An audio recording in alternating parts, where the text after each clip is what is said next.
Week 11, Video 6. Namaskar. Courtroom communication, precision, clarity, and ethical presence in live testimony. The courtroom is a stage of truth, but the expert is not an actor. Welcome back. Today we step inside the courtroom, not as spectators, but as expert witnesses. Forensic linguists occupy a unique and delicate position when they testify.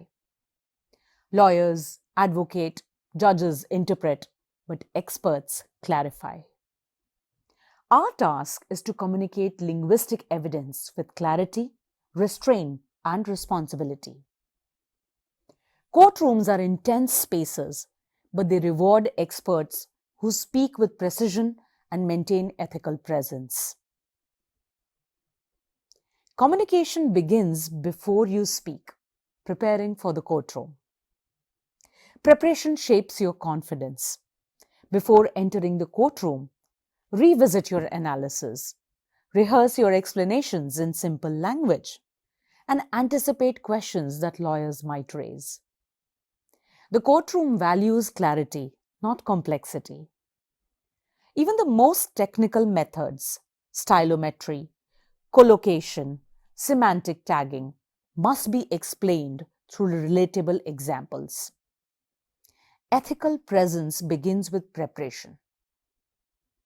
So, how to present linguistic evidence clearly? A forensic linguist must translate technical insight into judicially understandable language. Instead of saying this is a highly mutual information collocate, you might say these words appear together far more often than chance. Instead of explaining the trigram frequency cluster deviates significantly, you might try saying this expression is unusual for this writer. Clarity is not oversimplification, it is accessibility. Your aim is comprehension, not academic display. Staying neutral when lawyers try to steer your words. Lawyers will often try to shape your answer to suit their narrative. Some questions may sound like, would you agree the message was definitely threatening? Isn't it true that this text shows clear guilt? A neutral expert avoids these traps by recentering the discussion on data.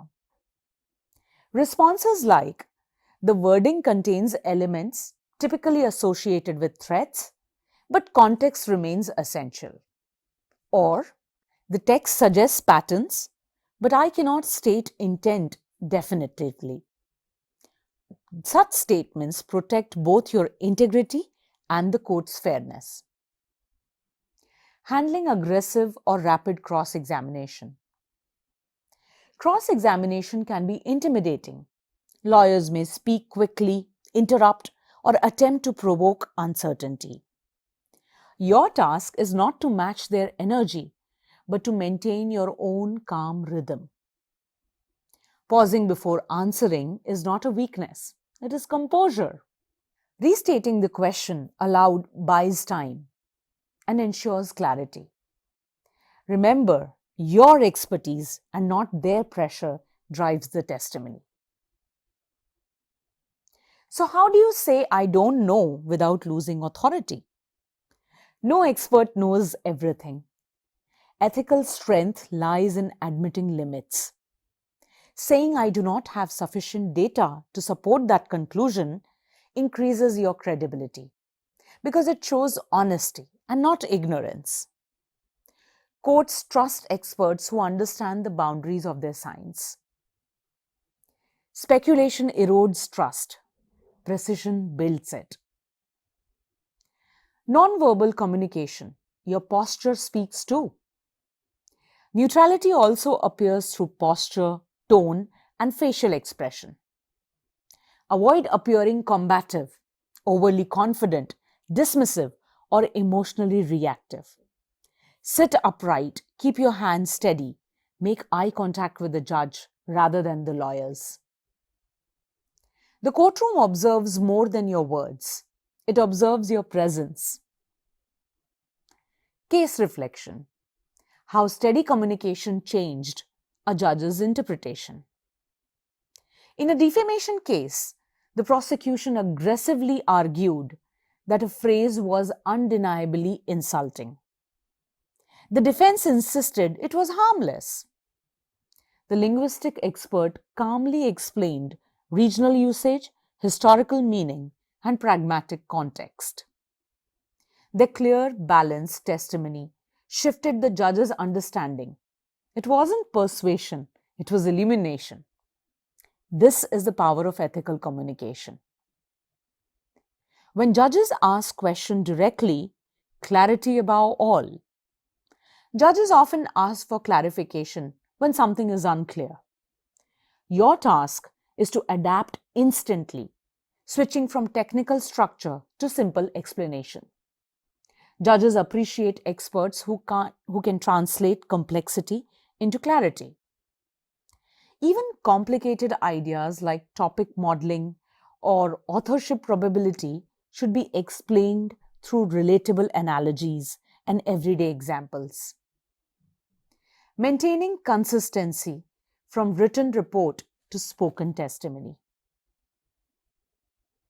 A courtroom inconsistency can damage your credibility. What you say must align with what you wrote. If something needs updating, clarify it. For example, upon further corpus testing, I have refined this conclusion. Transparency builds trust. Concealment erodes it. Ethical boundaries during testimony. Staying inside the scope. Your expertise is language, not psychology, not law enforcement strategy, not guilt assessment. Judges rely on you for linguistic clarity. You must not drift into areas outside your training.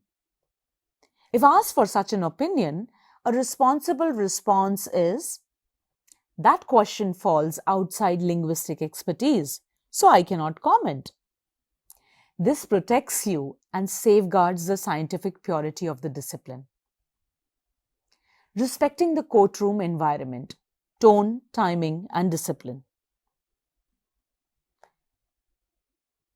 Courtrooms value order and respect. Speak slowly enough for transcription.